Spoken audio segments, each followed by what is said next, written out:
Hi, Book 2. Welcome to Jackie's Literary Corner. I'm Jackie, and it's time for a review. So, I just finished The Wastelands a few days ago, and I finally am doing my review for it.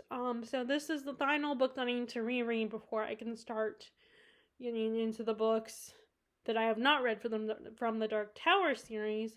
And as I said with Salem's Lot, surprisingly, I think a reread was the best thing because I didn't remember most of what happened in this book. And the one thing I did remember doesn't come until way later in the book, like towards the end of the book, which surprised me because, like I said, I barely remembered the book. Um, so we have Jake first we have Roland, Susanna, and Eddie have been traveling for a while. They've kind of slowly formed a bond with each other, and Roland is teaching them how to be gunslingers, even using some of their worst memories to motivate them and to fuel them to be stronger gunslingers. And Susanna is doing really well. Though she's obviously not the best at it, but because she has overcome her demons and has let go of Odetta and Detta. Although Detta is still around, and Susanna summons her up whenever she needs her, but she has a lot more control over her. But Annie is kind of still struggling. And Roland has his own struggles because he is living with dual memories of Jake and letting him die, and memories of Jake not being there. And he's not sure if it's real or not. And if Jake, of course, does exist, then he is probably somewhere out there with these dual memories as well, because he knows that he did cross paths with Jake in the second book. So he knows Jake is real, but he's not entirely sure if Jake really did come to Midworld already at some point. And you have Jake, where he, like Roland feared, he's dealing with the memories of of Roland letting him die, but knowing that he belongs in Midworld and still feeling love for Roland and wanting to get to his world. In fact, he becomes obsessed with finding the doorway into Roland's world. But he kind of has to deal with his controlling father and going to school and people thinking he might be crazy because he's of his weird behavior. And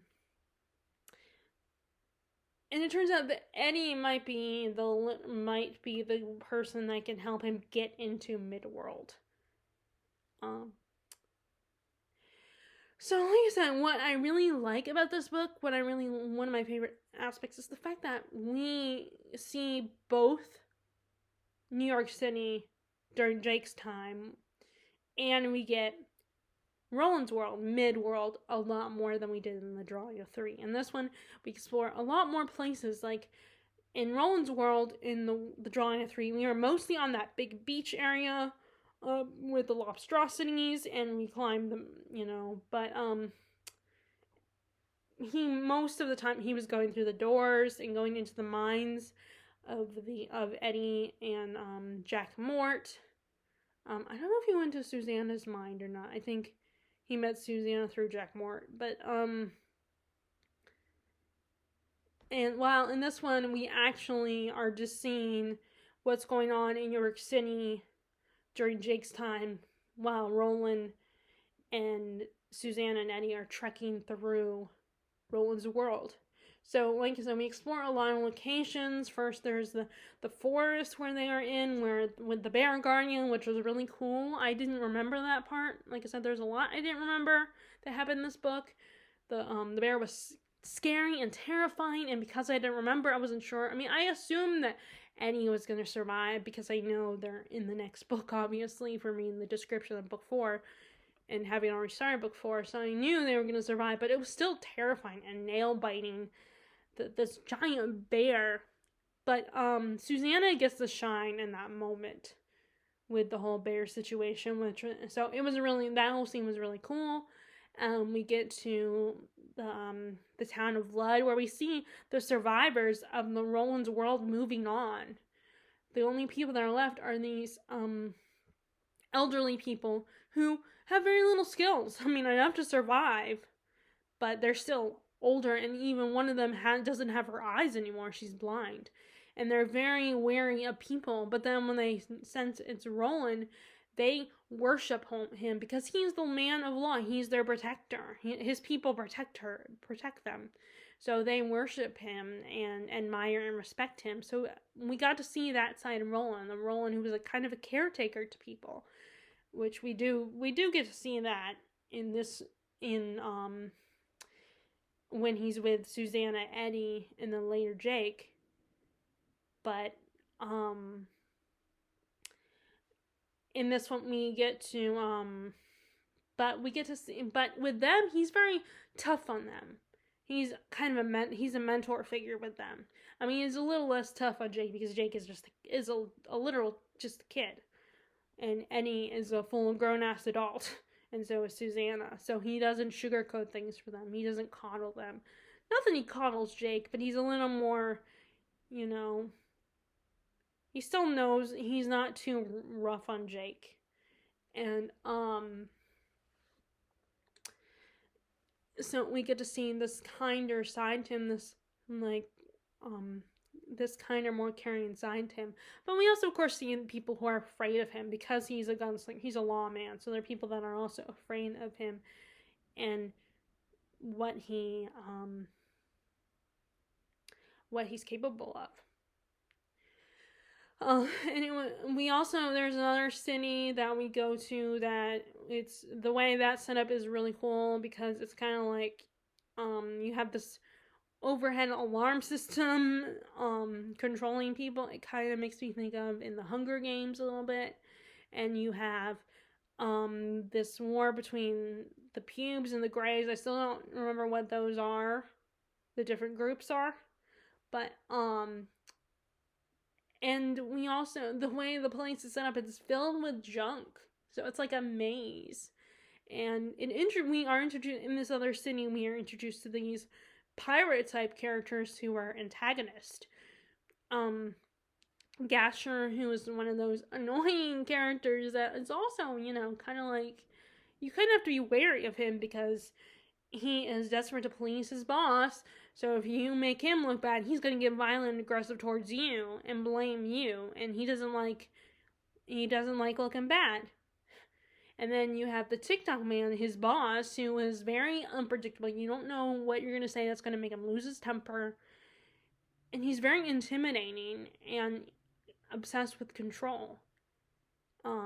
With controlling things and making things go his way or the highway, which actually reminds me of Jake's dad, who we meet in this one.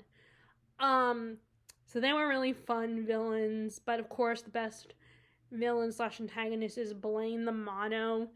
He is so creepy, and he's going crazy. He's like losing his mind, but he has this obsession with riddles.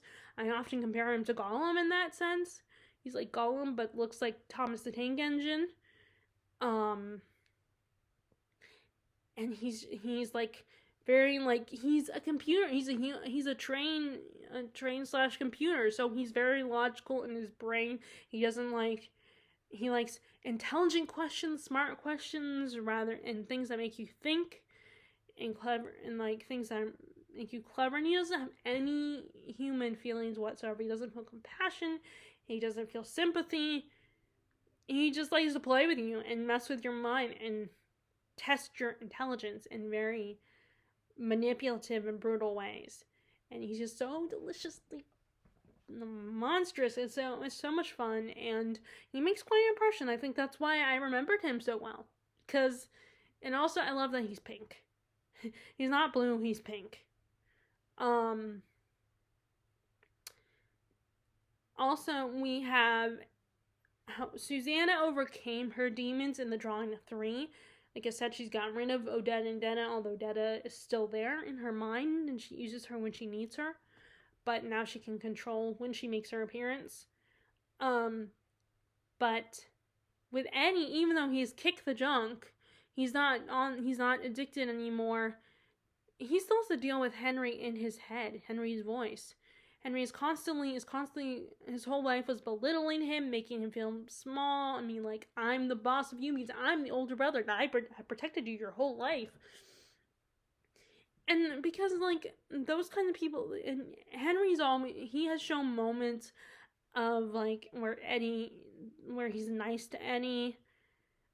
Like, Eddie recalls how there was one time where Henry complimented him and was like, I would have you by my side if I had no one else. You would be the one I choose as my partner in crime, because he knows that Eddie can, to quote, Eddie could probably beat the devil. And, but at the same time, he's that person who will call Eddie a wuss for, any hobbies he has that he thinks are too girly and feminine. Like, Eddie can wood carve, so he thinks that's a weak skill to have. There's one point where they're playing basketball, and Eddie has to pretend to be a bad basketball player just to make Henry look good. Though it also, you realize, it is revealed that it allows Henry to be happy and give Eddie what he wants, which is to go look at this haunted house. And it's so frustrating because you know that Eddie's smart and very skilled, smarter than his brother. I mean, yet Henry, because he's older and he's supposedly wiser and he's been protecting Henry, and there are moments where he actually shows that he cares about Eddie. But that's what master manipulators do. They make it seem, they show moments of where they care about you and they'll do something for you, but in the end, it's always going to be about them and them controlling things. And you have Jake's dad. We meet Jake's parents, and Jake's dad is very similar to Henry. In fact, they're both on the junk, actually. And, well, for Jake's dad, it's all about control, and his way of doing things is the only way to do them. It's all about making him look good.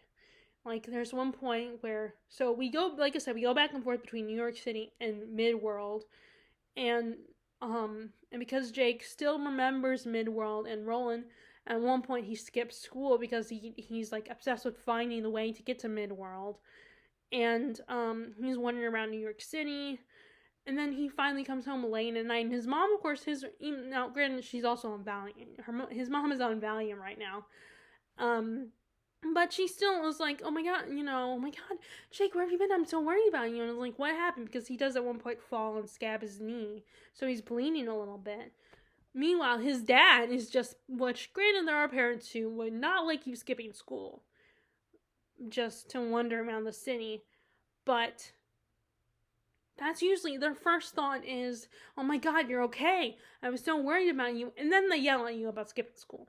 Well, his dad first thought is to yell at him, about him skipping school, not because he cares about Jake, but it ruins his plan. It makes him look bad as a parent. So his dad just pissed me off and frustrated me to no end, while his mom was so passive and submissive to him that, it was like, you could help your son be a better parent to your son and stand up to your husband, but of course you won't. You're like a little mouse that won't stand up to the man, which granted, he is a scary man, so on some level I understand, but on another level I still get very frustrated with his mom for not standing up for Jake. But Jake is so, like, at this point, he's so used to it that it doesn't scare him anymore or face him. He's like, whatever. I mean, he gets a little scared, but, and what I like is during that scene, he finally stands up to his dad at that point.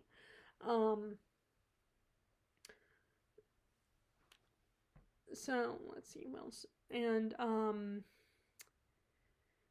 what else am I, now, there are things in this book that a lot of people that read Stephen King for the first time, it turns them off to him. Like, there is a sex scene that it's like, was that relevant? Did you have to include that? Like, it kind of made me uncomfortable, so I just kind of skimmed through it. It's just too much. I mean, there is a line back and forth, and maybe that helps a little bit, but mostly it was very uncomfortable. It was like, King, why? Why'd you have to include that? Why was that necessary? Um, let's see. Well, there was something else that I wanted to talk that was in here that I know a lot of people.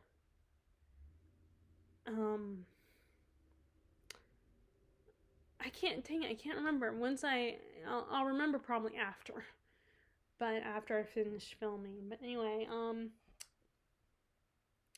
but this was really good. I also like when he writes. He's supposed to write a final essay for his English teacher, and this whole time I was thinking, I bet you she's gonna love it and think it's like a masterpiece. Think it's just beautiful poetry. And this whole time Jake is worried about it. He's gonna be like, oh, it's gonna make me look crazy and everything. And then it turns out I was right. And she sends a letter to Jake home because she's, worried about him because he's left school. And says, I loved your final essay. And it's like it's an essay about truth. And he's saying, no, Roland's world is truth, is real and all that. And, so I thought that was, of course, she thinks it's a literary masterpiece. And like I said, I think people who don't like the instant loviness of book 2 with Roland, with Eddie and Susanna, I think it improves a lot more in this one because, yes, it still started out as... Sorry, whatever is going on, my throat is still going on. I don't know what it is. But, we see how much they've grown together since now they're together. I mean, she still gets exasperated with Eddie and some of his antics, and he doesn't take things seriously. Like there's this whole discussion on riddles and jokes, and how like in Midworld riddles are a big deal and they're considered very important and respectable. And Eddie makes a joke, and Roland just does not like that. He is not pleased with that and finds that very silly. And actually, that does come back around in book 4, I noticed.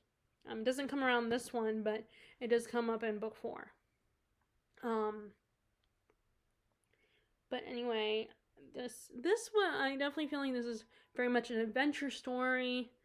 Because like I said, they're traveling through Midworld, and then Jake's traveling through New York City. I mean, he's not actually traveling, he's mostly going back and forth between school, his home, and so we kind of see his day-to-day life while he's struggling with the idea of knowing there's more out there, there's another world out there. Which I think a lot of us wish that could happen to us. Like we find out, oh, there's another world out there somewhere that we're meant to be at, and although what Jake goes through is we probably would love to discover a world without having to deal with that, what Jake goes through. But this was really fun. Like I said, still my favorite. And so far I'm liking book 4. I started book 4, and I'm really enjoying it. Oh, and this one does end on a bit of a cliffhanger is all I'm gonna say. So it definitely makes you want to jump into book 4 immediately right after. The good news, I already have book 4. The only book I don't have is book 7. And I want to get it in this edition, of course, because I want to match all my other ones. But and I noticed that book 6 is really small physically. And I know that it's like watching Mike's book reviews on reviewing these books. I know he was disappointed by book 6 and 7, so I'm curious what happens in those books. And I'm surprised, like I said, that book 6 looks pretty small. But anyway, so this was really fun. Like I said, there are of course elements in there that I know a lot of people don't really like. And I know, again, another thing that Mike from Mike's book review said is this makes or breaks people if they can continue with the series, if they can decide to read book 3. And, like, I get it to some extent. I get why people don't love King, because there are things about his work that it's, like, really King, or that's gonna make it look really bad. But you know what? The thing is, even though, yeah, I get a little hurt when disappointed, and a little hurt when I find out someone, doesn't like King and is very critical of him and his work. And I'm not gonna lie, I don't get a little, like, annoyed. But you know what? When I'm, after a while, thinking about it, I get why people don't like King. And he's also popular enough that in the end, it doesn't matter if these people don't like him or not. He has enough fans that love his work. That's like, so if they don't like him, they're gonna be plenty. He's not going anywhere anytime soon. He's not gonna lose his popularity. I mean, it would take a lot to get him, for that to happen. So, and I think he's very careful about what he says mostly. Which nowadays seems like that's the thing. You gotta worry about what you're gonna say, especially if you're a celebrity. But anyway, like I said, I'm enjoying Book 4 so far, and that's what I'm currently reading. I'm reading it slowly because I'm also working on some other books as well. I'm reading the first book in the Shadow of What Was Lost by James Islington, and I have all 3 books, so that's a series that I can continue with, and it won't take me that long to read. Of course, like I said, there's a couple other series where I only have 1 book left that I need to read as well. Anyway, so I guess that's all I gotta say about this one. Yes, I gave it 5 stars because it's my favorite, and most of my is based on my feelings, my reviews. And my feeling towards this book is pleasurable. Like, I really had a pleasure. It really was a pleasure to read this. And I am looking forward to continuing. So, I will talk to you all later.